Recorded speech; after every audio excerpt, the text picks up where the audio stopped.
अब हमारी लड़ाई आर पार की लड़ाई हो गई है। संवैधानिक तरीके से हम अपनी बात रख रहे हैं, यहाँ बैठे हैं। अगर सरकार होती हिंदुस्तान में और गृह मंत्री या प्रधानमंत्री लोगों के प्रति चिंतित होते तो आपको लगता ये 155वां दिन आता। आज 155वां दिन है यहाँ पर। हम आंदोलन में हमने यहाँ सर्दी काटी है, बरसात काटी है, अब गर्मी शुरू हो गई है। देखिएगा, वो हमारा जज्बा देख लेंगे, हम उसकी हिम्मत देखते हैं। 2 मई को जो रिजल्ट आ रहे हैं 5 राज्यों के चुनावों के और यूपी पंचायत चुनाव के, कुछ बदलेगा माहौल किसान आंदोलन का? नहीं, किसान आंदोलन का माहौल तब बदलता तब किसानों ने अपने कैंडिडेट खड़े किए होते इस आंदोलन में। तब तो हम कह सकते थे कि भाई इतने कैंडिडेट जीते, इतने कैंडिडेटों को इतना वोट मिला। किसानों ने अपने कैंडिडेट खड़े थोड़े किए हैं। हाँ, जिस पार्टी के हैं, बीजेपी की सरकार नहीं आएगी, ये आप मेरे से सुन लीजिए, यहाँ भी नहीं आएगी। और यूपी चुनाव में तो जो ये कैंडिडेट्स जो खड़े हुए हैं, इनकी बिल्कुल जमानत जब्त होगी। आपके सामने 2 तारीख को नतीजे आ जाएंगे। लेकिन किसान तो काफ़ी रैली करे थे, वो पंचायत करे थे जहाँ जहाँ चुनाव हुए हैं कई राज्यों में, तो वो भी कुछ इच्छा जता रहे हैं अपने कि हमारा कुछ इसका प्रतिफल मिलेगा। हमने जो मेहनत करी है किसानों ने जाकर के चुनावी राज्यों में जाकर के। भाई, किसान इतनी ज़्यादा मेहनत करता है, आपने अगर किसानी की हो तो किसान इन छोटी मोटी बातों को नहीं देखता, ये बीजेपी वाले देखते हैं। शायद आपको पता ना हो, 1 एकड़ में 1 कट्टा गेहूं का बीज लगता है। जब हम बोते हैं फसल को तो 40 किलो के आसपास अनाज लगता है। तो 40 किलो अनाज किसान ज़मीन में फेंक देता है, ज़मीन में गाड़ देता है, मिले ना मिले उसके ऊपर फिर भगवान की मेहर होती है, या पानी नहीं होगा या कभी सूखा पड़ गया तो जमा नहीं जमा, तो किसान तो बड़े बड़े रिस्क लेता है। ये छोटी मोटी बात किसान नहीं सोचता है। इसीलिए किसान आज जो लड़ाई लड़ रहा है वो सिर्फ चुनाव की या सरकार बनाने की नहीं है, वो अपने हक के लिए आया था यहाँ। ज़मीन की लड़ाई लड़ रहा है, अपनी ज़मीन छीनने देना नहीं चाहता, वो MSP की गारंटी चाहता है। लेकिन उसके साथ फिर देश जुड़ता चला गया। अब किसान ने सोचा कि चलो भाई, आज ना सरकार सुन रही है ना विपक्ष सुन रहा है, इस देश की कोई तो सुनेगा। तो किसान ने सुनी। आज तेल, पेट्रोल, डीजल के भाव, इन सब के खिलाफ किसान लड़ा। बंगाल में जाके चुनाव प्रचार बीजेपी के खिलाफ हमने किया। तो ये किसान की सिर्फ बिलों की नहीं, ये किसान की वहाँ जाकर सरकार के खिलाफ भी लड़ाई है। अभी तक किसान ने कोई पार्टी थोड़ी बनाई है कि पार्टी चुनाव हार की। किसान पार्टी भी बनाएगा, किसान चुनाव भी लड़ेगा और किसान सरकार भी बनाएगा। लेकिन समय, अभी हम सबको समय दे रहे हैं। अभी हमने सरकार से डिमांड की है, किसान ने अपनी बात रखी है। किसान को कमज़ोर समझ सकते हैं क्या? ये किसानों का देश है। 114 करोड़ से ऊपर इस देश में अकेले किसान है। पूरे देश में बीजेपी का विरोध किया, कहा कि बीजेपी को वोट मत देना, किसी को भी देना। उसके बावजूद भी अगर लोग बीजेपी को वोट देते हैं तो क्या फायदा? गजेंद्र जी, थोड़ा सा आपके शब्दों में झोल है। विरोध अलग चीज़ होती है। हमने विरोध नहीं किया, हमने देश में जागरूकता फैलाई।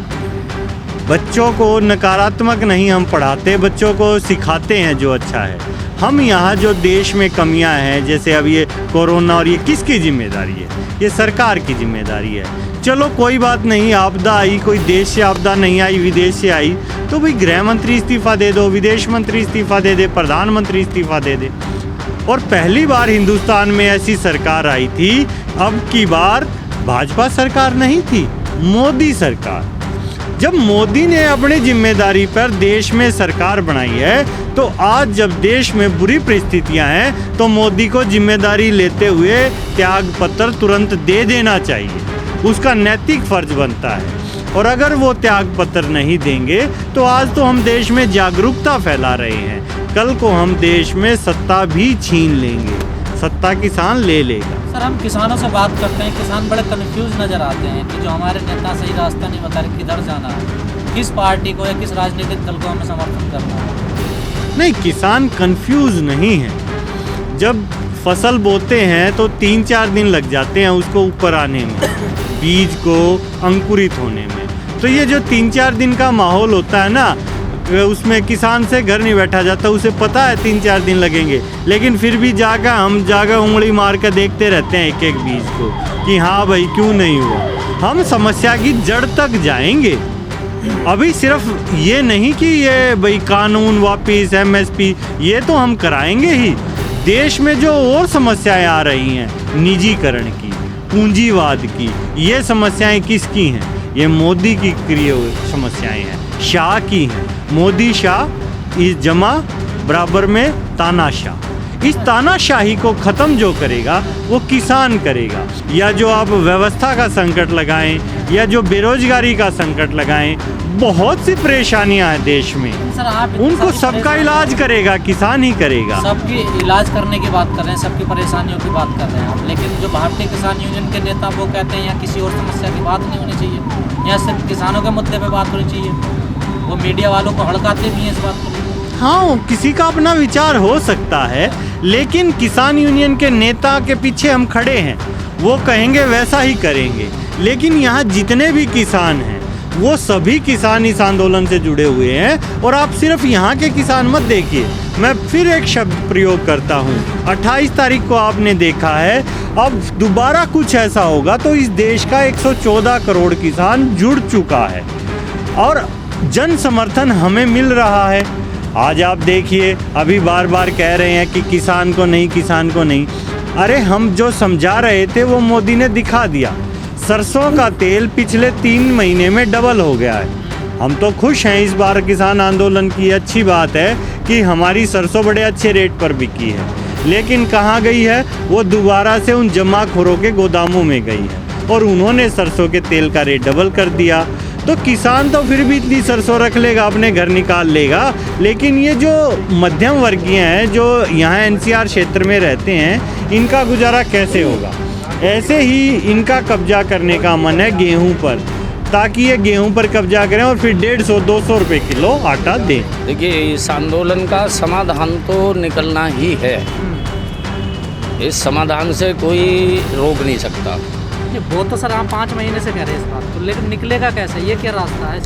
नहीं, निकलने का ये है कि सरकार लगातार जो है वो बैकफुट पर जा रही है और हमारा आंदोलन जो है वो लगातार बढ़ रहा है, देश के अंदर भी और विदेश के अंदर भी, और किसानों के अलावा जो दूसरे तबके हैं उनमें भी ये आंदोलन फैल रहा है। कोई भी तानाशाह जो है वो जनता से बड़ा और ताकतवर नहीं हो सकता। सर आप कह रहे हैं कि सरकार बैकफुट पे है, लेकिन किसान तो कम हो रहे हैं, किसान तो बॉर्डर छोड़ कर भाग रहे हैं, आप सरकार को बैकफुट पे बता रहे हैं। देखो, किसानों की ये बात है कि एक तो इस समय किसानी का जो काम है वो बहुत ज़्यादा है।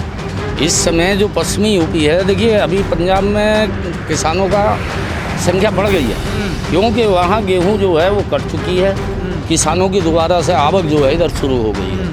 ये जो पश्चिमी यूपी और उत्तराखंड है, इसमें गन्ने की पैदावार ज़्यादा है और इस वक्त गन्ना कटाई भी है, गन्ना बुआई भी है और गेहूं की कटाई और उसके भूसे उसे का काम भी है। ये काम जो है किसान का कम से कम साल भर को होता है। गेहूं और भूसा दोनों चीज़ ऐसी है, आदमी रोटी खाता है और जानवर